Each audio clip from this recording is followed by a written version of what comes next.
किसी समय की बात है, एक छोटे से गांव में, जो हरे भरे पहाड़ों और घने जंगलों के बीच बसा हुआ था, एक गरीब मोची रहता था जिसका नाम आलोक था। वह अपनी दयालुता और कुशलता के लिए पूरे गांव में मशहूर था। हालांकि वह एक साधारण झोपड़ी में रहता था, लेकिन उसके बनाए हुए जूते कला के अनमोल नमूने होते थे। फिर भी अपनी कला में निपुण होने के बावजूद वह गरीब ही रहा, क्योंकि उसने कभी भी लोगों से उनकी क्षमता से अधिक पैसा नहीं लिया। एक दिन जब आलोक अपने छोटे से कार्यशाला में काम कर रहा था, तभी एक बूढ़ा आदमी, जिसकी लंबी सफेद दाढ़ी थी और फटे पुराने कपड़े पहने हुए था, उसके दरवाजे पर आया। उस आदमी के पाँव नंगे थे और चलने की वजह से उसकी त्वचा फट गई थी और दर्द से कराह रही थी। भले आदमी बूढ़ा बोला, मैं दूर दूर से चला आ रहा हूँ और मेरे पाँव बेहद थके हुए हैं। क्या आप मेरे लिए एक जोड़ी जूते बना सकते हैं? आलोक ने बूढ़े के फटे हुए पाँव देखे और उसके दिल में दया उमड़ आई। उसने उसे अंदर बुलाया और तुरंत काम में लग गया। अपने पास जो सबसे अच्छा चमड़ा था, उसे निकालकर कुछ घंटों के भीतर आलोक ने एक सुंदर जोड़ी जूते बना दिए। उसने वह जूते बूढ़े आदमी को दिए, जिसने आभार भरी मुस्कान के साथ उसे देखा। तुम्हारा दिल बहुत अच्छा है, बूढ़े ने कहा। तुम्हारी इस दयालुता के बदले मैं तुम्हें कुछ खास देना चाहता हूँ। बूढ़े ने अपनी जेब से एक साधारण सी दिखने वाली जोड़ी जूते निकाले। ये साधारण जूते नहीं हैं, उसने मुस्कुराते हुए कहा। ये जादुई जूते हैं।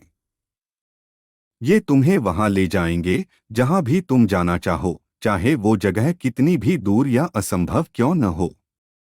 आलोक को आश्चर्य हुआ, लेकिन उसने बूढ़े का आभार व्यक्त किया।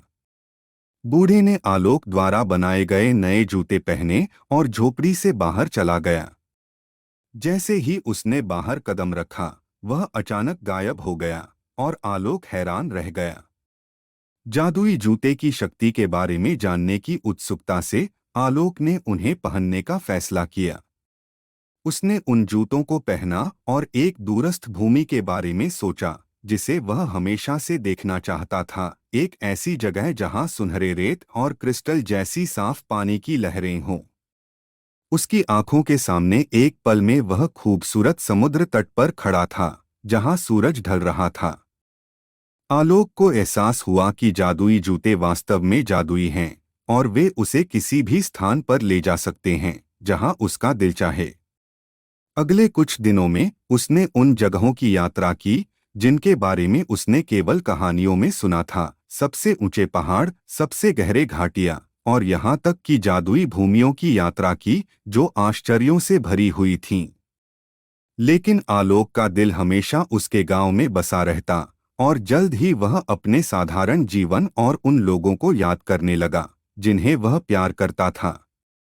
वह अपने घर लौट आया, लेकिन उसके जादुई जूते की ख्याति दूर दूर तक फैल चुकी थी। लोग दूर दूर से उस मोची को देखने आए, जिसके पास जादुई जूते थे, और उसे उन जूतों के बदले बड़ी बड़ी दौलत और शक्तियां देने का प्रस्ताव दिया। लेकिन आलोक, जो समझदार और दयालु था, जानता था कि सच्ची खुशी दौलत या ताकत में नहीं है। उसने फैसला किया कि वह उन जूतों को छिपा देगा और उन्हें केवल तभी उपयोग करेगा जब यह बेहद आवश्यक हो। वह अपने साधारण जीवन को जीता रहा, एक मोची के रूप में। और इस तरह आलोक ने अपने जीवन के बाकी दिन शांति से बिताए, यह जानते हुए कि उसकी कदमों के नीचे पूरी दुनिया है, लेकिन उसने हमेशा वही चुना जो उसके दिल के करीब था। और जादुई जूते, वे एक रहस्य बने रहे, एक ऐसी कहानी जो पीढ़ी दर पीढ़ी सुनाई जाती रही, लोगों को यह याद दिलाते हुए कि सबसे बड़ी यात्राएं वे होती हैं जो दिल की होती हैं।